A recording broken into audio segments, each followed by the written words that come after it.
বর্তমানে আমি আছি ফেনী জেলার মহিবালয় ফ্লাইওভার উপরে। আর আজকের এই ব্লগে আমি আপনাদেরকে ফেনী জেলা সম্পর্কে কিছু অ্যামেজিং ফ্যাক্ট জানাবো এবং পুরো ফেনী জেলার সিনারিওগুলো আপনাদের সামনে তুলে ধরার চেষ্টা করব। শুরুতে বলতে চাই, ফেনী হচ্ছে বাংলাদেশের সর্বশেষ একটি জেলা এবং এই ফেনী জেলাটার নামকরণ হয়েছে 1984 সালে।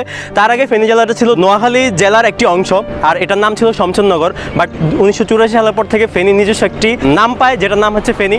অ্যান্ড ফেনী নামটি আসে ফেনী জেলার পার্শ্ববর্তী এরিয়াতেই একটা নদী গেছে যেটার নাম ফণী। ওই ফণী নদীর নাম ধরেই আসলে এই জেলার নামকরণ করা হয় ফেনী।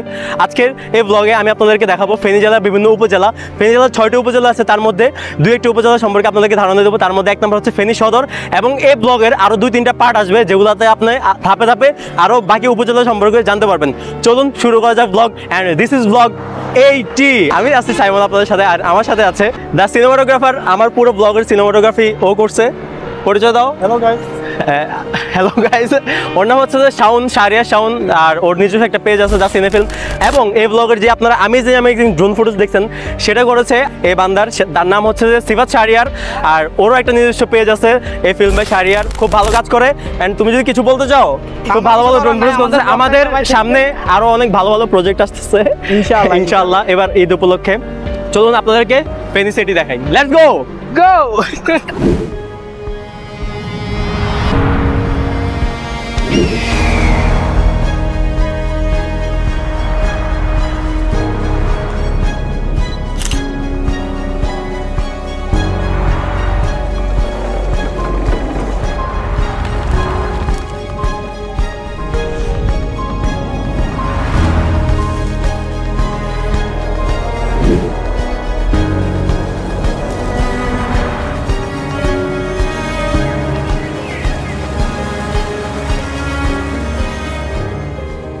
ফেনী জেলার যে সবগুলো উপজেলা আছে তার মধ্যে প্রথম উপজেলা হচ্ছে ফেনী সদর।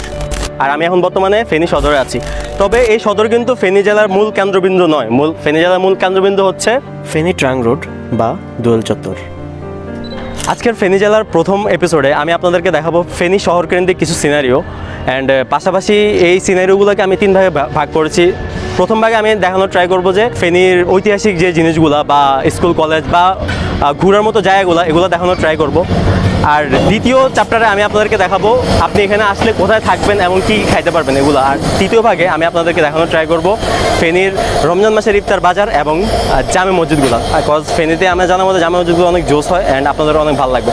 চলুন ব্লগটা শুরু করা যাক। বর্তমানে আমি আছি ফেনী সরকারি কলেজে। আর আপনি যদি ফেনীবাসী হয়ে থাকেন আর আপনি যদি এখানে বসবাস করে থাকেন তাহলে আপনার অবশ্যই গর্ব করার মতো একটি জায়গা হচ্ছে যে এটি। কেন বলছি তার একমাত্র কারণ হচ্ছে যে এই জায়গাটা ফেনীর সবচেয়ে হাইপার একটা এরিয়া। কজ এখানে সবসময় জমজমাট একটা আলোড়ন লেগে থাকে। সবসময় মানুষজন এখানে এসে আড্ডা দেয়, খেলাধুলা করে, এবং এখানে সন্ধ্যার পরও একরকম আমেজ লেগে থাকে সবসময়। আর আপনি যদি ফেনীতে থাকেন অবশ্যই, আর অথচ এই কলেজে পড়াশোনা না করেন, তাহলে আপনি হয়তো বা এই কলেজের গল্প আপনি আপনার নাতি নাতনিদের বলতে পারবেন না। ভাবতে অবাক লাগতেছে আমি 103 বছর পুরনো একটি কলেজের সামনে দাঁড়িয়ে আছি। বিকজ অফ এটি 1922 সালে প্রতিষ্ঠিত হয়েছে, তার মানে এখন থেকে 103 বছর আগে। সো এই ঐতিহাসিক একটা কলেজের কিছু সিনেমাটিক শট আপনাদেরকে দেখাই। And let's go. আরও এর পাশাপাশি কিছু তথ্য আপনাদেরকে জানানোর ট্রাই করতেছি।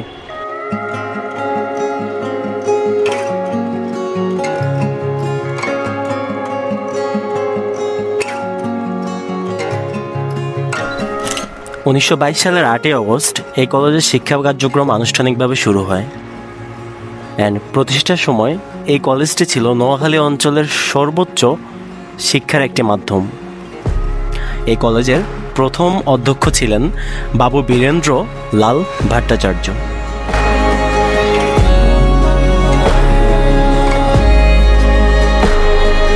বর্তমানে ফেনী সরকারি কলেজে প্রায় 22,000-এর অধিক শিক্ষার্থী অধ্যয়নরত অবস্থায় রয়েছে।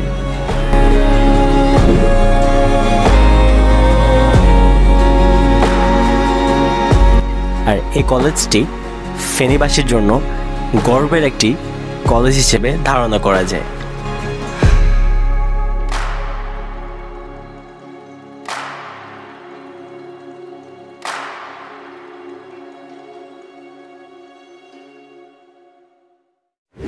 ফেনী সিটিতে বড় বড় পাহাড় আর সমুদ্র না থাকলেও এখানে আছে খুব বড় বড় পুরনো আমলের দিঘি এবং খুব রাজকীয় স্কুল অ্যান্ড কলেজ, অ্যান্ড পাশাপাশি আছে বাচ্চাদের জন্য খুব দারুণ শিশু পার্ক।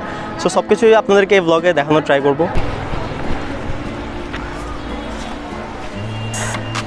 ফেনীতে বড় বড় পাহাড় আর সমুদ্র না থাকলেও আছে এখানকার অনেক পুরনো আমলের খুব বড় বড় কিছু দিঘি।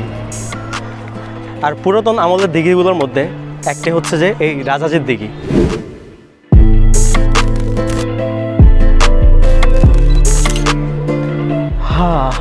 আর এই রাজাজির দিঘি অবস্থিত হচ্ছে যে ফেনী 0 পয়েন্টের একদম পাশে, মানে ফেনী যে টাং রোড আছে টাং রোডের একদম পাশে। মানে মানুষের মুখের কথা শোনা যায় যে ত্রিপুরা রাজ্যের প্রভাবশালী একজন রাজা ছিল, যার মেয়ের জন্য এই দিঘিটা খনন করা হয়, যার মেয়ের চোখের প্রবলেম ছিল।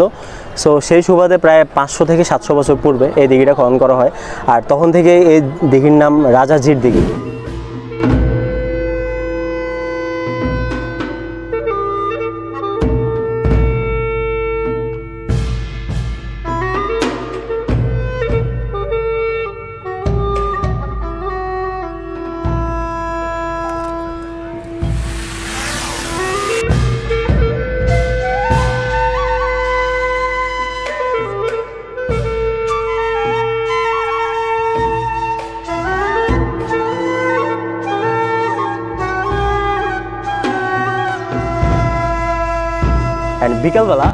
বিকেলবেলা বলেন সকালবেলা বলেন খুব মানুষের চারদিকে যে হাঁটার যে সুব্যবস্থা রাখছে, যার কারণে মানুষজন এখানে আড্ডা দিতে পারে, হাঁটতে পারে, জগিং করতে পারে। অ্যান্ড ফ্রেন্ড সার্কেল মিলে সন্ধ্যার পরে এখানে অনেক মানুষ বসে বসে আড্ডাও দেয়।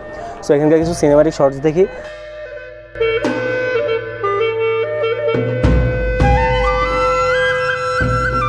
বর্তমানে এই দিঘির পাড়ে গড়ে উঠেছে ফেনী মডেল থানা, ফেনী জামে মসজিদ, ফেনী সোর্স ক্লাব, এমন ফেনী শিশু পার্ক, সব কিছু এই দিঘির আশেপাশে আছে। অ্যান্ড এটা আধুনিক একটা দিঘি হয়ে গেছে।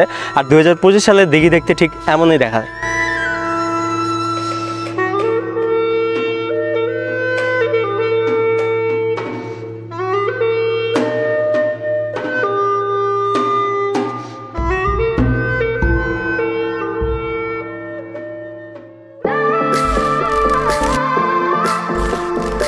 ফেনী জেলার মধ্যে রাজাজির দিঘি ছাড়াও আরেকটি ঐতিহাসিক দিঘি রয়েছে, বিজয় সিংহে দিঘি, যেটি ফেনী জেলার অন্যতম প্রাচীন ও ঐতিহাসিক একটি জলাশয়।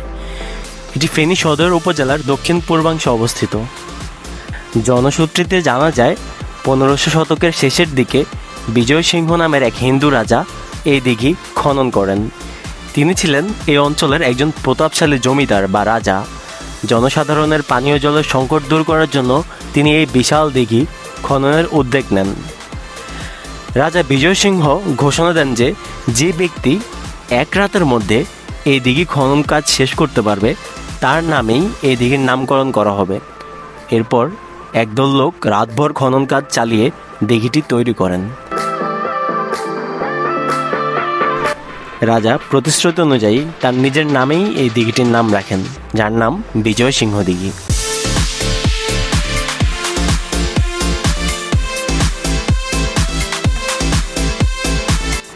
এটি প্রায় 37.5 একর জায়গা জুড়ে বিস্তৃত। দিঘির পানি সারা বছর স্বচ্ছ ও নির্মল থাকে। একসময় দিঘির চারপাশে প্রাচীন মন্দির স্থাপনা ছিল, যা কালের বিবর্তনে হারিয়ে গিয়েছে। বিকালবেলা শহরের বিভিন্ন মানুষজন এসে দিঘির পাড়ে আড্ডা জমায়।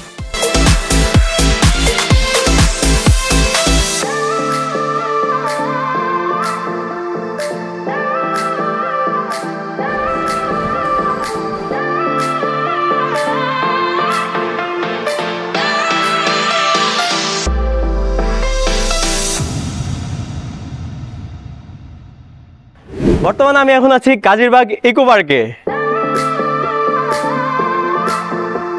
যদি ফ্যামিলি নিয়ে কোথাও ঘুরতে আসার কোনো প্ল্যান হয় তাহলে কাজিরবাগ ইকো পার্ক হবে আপনার জন্য বেস্ট একটি জায়গা।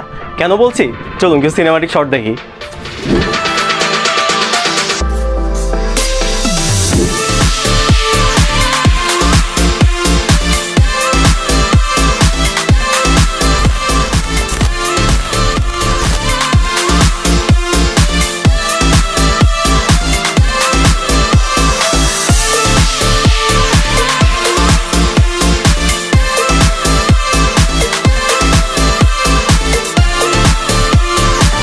ফেনী শহরের একটু পূর্ব সাইডে অবস্থিত এই কাজিরবাগ ইকো পার্ক হচ্ছে যে কাজিরবাগ এলাকায় অবস্থিত, যা উদ্বোধন করা হয় সালের ডিসেম্বর মাসে।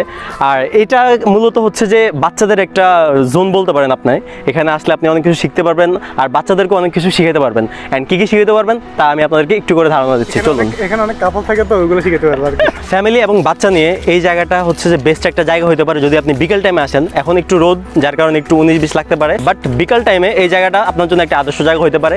এখানে আসলে আপনি বানর দেখতে পাবেন, আপনি দেখতে পারবেন পাখিদের কিচিমিচির আওয়াজ, আর পাশাপাশি আপনি দেখতে পারবেন হরিণ এবং খরগোশ। আর পুকুর পাড়ে এসে আড্ডা তো মাস্ট দিতেই পারবেন। সো আর দেরি কিসের, চলে আসতে পারেন কাজের বাইক ইকো পার্কে। আমরা এখন যাব নেক্সট লোকেশনে। এখন আমি আছি ফেনী রেলওয়ে স্টেশনে। অ্যান্ড এই রেলওয়ে স্টেশন থেকে আপনি বাংলাদেশের যে কোনো প্রান্তে যাইতে পারবেন। আপনি চাইলে এদিক থেকে চিটাগং যেতে পারেন, আবার চাইলে এদিক থেকে ঢাকা বা সিলেটের দিকেও যেতে পারেন। অ্যান্ড মহিপালে আপনি বাসে করে ট্রাভেল করতে পারবেন, আর এটা স্টেশনে এসে আপনি ট্রেনে করে ট্রাভেল করতে পারেন। দুইটাই খুব ইজিলি ট্রাভেল করা যায়। আর বিকেল টাইমে এই জায়গাটাও আড্ডা দেওয়ার জন্য একটা পারফেক্ট জায়গা। আপনি বিভিন্ন স্টপেজে বৈশা আড্ডা দিতে পারবেন, টঙের দোকান আছে, চা খেতে পারবেন। সো এটাও একটা আড্ডার প্লেস হিসেবে ধারণা করা হয়।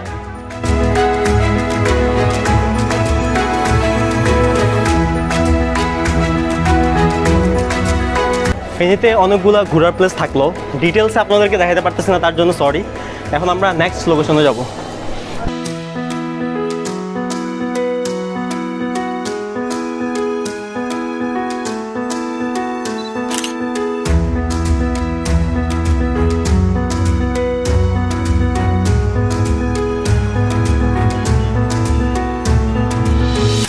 এবার আসি আমাদের ব্লগের দ্বিতীয় পার্টে। আপনি ফেনীতে আসলেন, বাট এখন ফেনীতে থাকবেন কোথায়? সো এই ব্যাপারে আরেকটু ডিটেলস আলোচনা করবো আমার এক বড় ভাই। চলুন তার কাছে যাই আমরা। আসসালামু আলাইকুম রহমতুল্লাহ, আমি মোহাম্মদ আবদুল্লাহ বলছি। আপনি যদি ফেনী শহরে ঘুরতে আসেন, 2-3 দিন থাকার জন্য প্রিপারেশন নিয়ে আসেন, তাহলে অবশ্যই আপনাদেরকে যে কোনো একটা হোটেলে উঠতে হবে। কারণ আপনারা হয়তো ভাবছেন যে ফেনী শহর আপনি চিনেন না, আপনি কোন হোটেলে উঠলে আপনার জন্য ভালো হবে। তো আমি আপনাকে সাজেস্ট করতে চাই, ফেনীতে মোস্ট ফেমাস এক্সপেন্সিভের মধ্যে যদি আপনি চান, তাহলে আমি বলবো আপনি বেস্টিনে স্টে করেন। ওইখানে আপনি যদি উঠেন, আপনি থাকা খাওয়া সব কিছু ফ্যাসিলিটি পাবেন।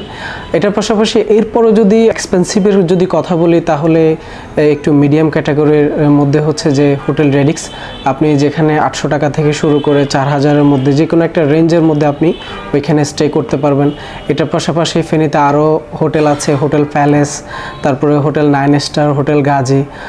এই হোটেলগুলোতে আপনি স্টে করতে পারবেন ফেনীতে। থাকার পাশাপাশি আমাদের খাবার দাবারও খুবই প্রয়োজন। ফেনী মানুষরা খেতেও যেমন পছন্দ করে, মানুষদেরকে খাওয়াইতেও তেমন পছন্দ করে। এবার আসি, আপনি যদি ডাল অ্যান্ড আলু ভর্তা বা ভাত দিয়ে যদি গরু মাংস দিয়ে জম্পেশ খেতে চান, তাহলে কিন্তু আমাদের নবী হোটেল আছে, খুবই ফেমাসভাবে সেখানে খাবারগুলো পরিবেশন করা হয়। এর থেকেও যদি একটু বেটার কোয়ালিটির চান, তাহলে আলফাহাম আছে, আলফাহাম রেস্টুরেন্ট আছে, যেটা ফেনীতেও খুব পপুলার। অ্যান্ড ওখানে আপনি বেটার সার্ভিস পাবেন। কাচ্চি খেতে চাইলে আমাদের কাচ্চি ডাইন আছে। অ্যান্ড যদি আপনি দম বিরিয়ানি খেতে চান, তাহলে আছে আমাদের আলমাজ রেস্টুরেন্ট। সো এই সকল পাশাপাশির পরে আপনি মনে করেন আপনি কাচ্চি খাইলেন, আপনি ভাত খাইলেন, সব কিছু খাইলেন, এখন আপনার কি খাইতে ইচ্ছে করছে? একটু মিষ্টি বা সামথিং, দই রসমালাই এগুলো খেতে ইচ্ছে করছে, তাহলে আপনারা যেতে পারেন ফেনীর মধ্যে সবচাইতে জনপ্রিয় সুইটস অ্যান্ড বেকারি, মস্কো বেকার্সে। অ্যান্ড মস্কো বেকার্সে আসলে আপনি নট অনলি যে আপনি শুধু মিষ্টি খাবেন, এর পাশাপাশি আপনি কেক জাতীয় জিনিস, বেকারি জাতীয় জিনিস, অনেক অনেক নতুন আইটেম এখানে পেয়ে যাবেন। অবশ্যই ভিজিট করবেন। সো এখন আমরা একটু যাব অন্য সাইডে, স্ট্রিট ফুডের দিকে। আমরা কী পেতে পারি স্ট্রিট ফুডের দিকে, চলুন সেখানে যাই। তবে তার আগে আমরা দেখে আসি রমজান মাসের ইফতার বাজার এবং জামে মসজিদগুলো।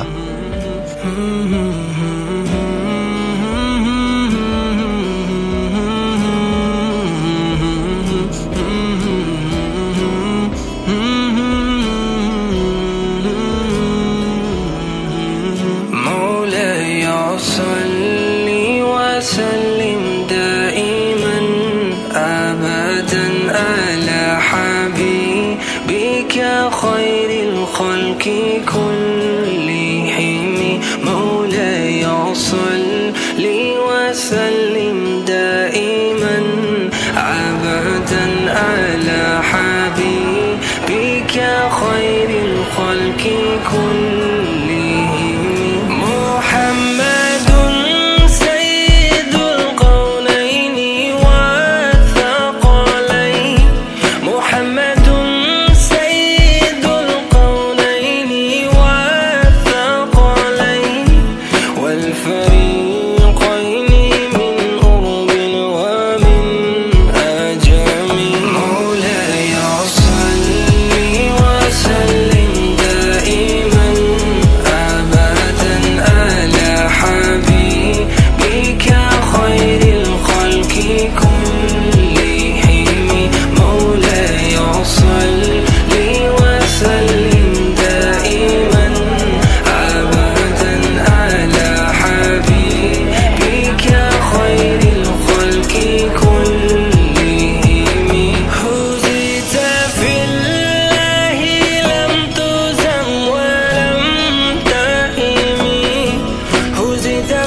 সন্ধ্যার পরের ফেনী আসলে অসাধারণ।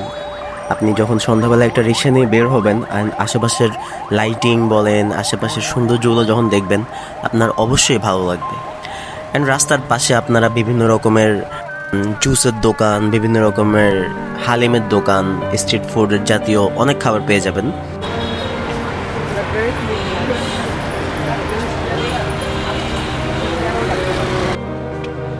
অ্যান্ড আছে চাওয়ালার চাটা খেতে আসলে অনেক মজা। সো বন্ধুরা, দেখতে দেখতে ফেনী ব্লগের প্রথম এপিসোড এ পর্যন্তই। খুব শীঘ্রই আপনাদের সাথে দেখা হবে দ্বিতীয় এপিসোড নিয়ে। ততক্ষণ পর্যন্ত ভালো থাকুন, সুস্থ থাকুন। আল্লাহ হাফেজ।